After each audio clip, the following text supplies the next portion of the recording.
Hi hello guys, ಎಲ್ಲರೂ ಹೇಗಿದ್ದೀರಾ? Mini ವ್ಲಾಗ್ಗೆ welcome ಹೇಳ್ತಾ ವ್ಲಾಗ್ನ ಸ್ವಲ್ಪ ಕ್ಲಿಪ್ಪಿಂಗ್ನ ನಿಮ್ಮ ಜೊತೆ ಶೇರ್ ಮಾಡ್ಕೊಡ್ತಿದ್ದೀನಿ. ಇದು 2 ಡೇಸ್ನ ಕ್ಲಿಪ್ಪಿಂಗ್ ಆಗಿರುತ್ತೆ.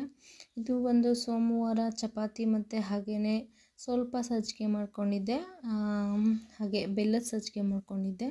ಸಕ್ಕರೆ ಏನು ಹಾಕಿರಲಿಲ್ಲ, ಬೆಲ್ಲದಲ್ಲೇ ಮಾಡಿದ್ದೆ, ಬೆಲ್ಲ ತುಪ್ಪ ಅಷ್ಟೇ.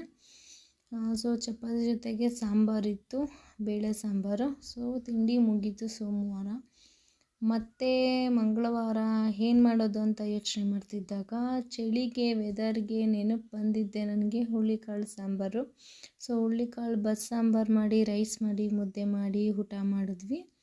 ನೋಡ್ತಾ ಇರಲ್ಲ ಕಾಳು ಎಷ್ಟು ಬಿಸಿ ಬಿಸಿ ಇದೆ ಅಂತ. ವೆದರ್ಗೆ ಸರಿ ಹೋಗೋ ರೆಸಿಪಿ ಹಾಗೆಯೇ ಅಡುಗೆ ಅಂತಲೇ ಹೇಳ್ಬೋದು ಇದನ್ನು. ಸೊ ಇವಾಗ ನೀವು ಎಲ್ಲ ಏನು ಮಾಡ್ತಾಯಿದ್ದೀರಾ? ಚಳಿಗೆ ಯಾವ್ಯಾವ ಥರ ರೆಸಿಪಿ ಮಾಡ್ತಿದ್ದೀರಾ? ಕಮೆಂಟ್ ಬಾಕ್ಸಲ್ಲಿ ಕಮೆಂಟ್ ಮಾಡಿ. Thank you for watching.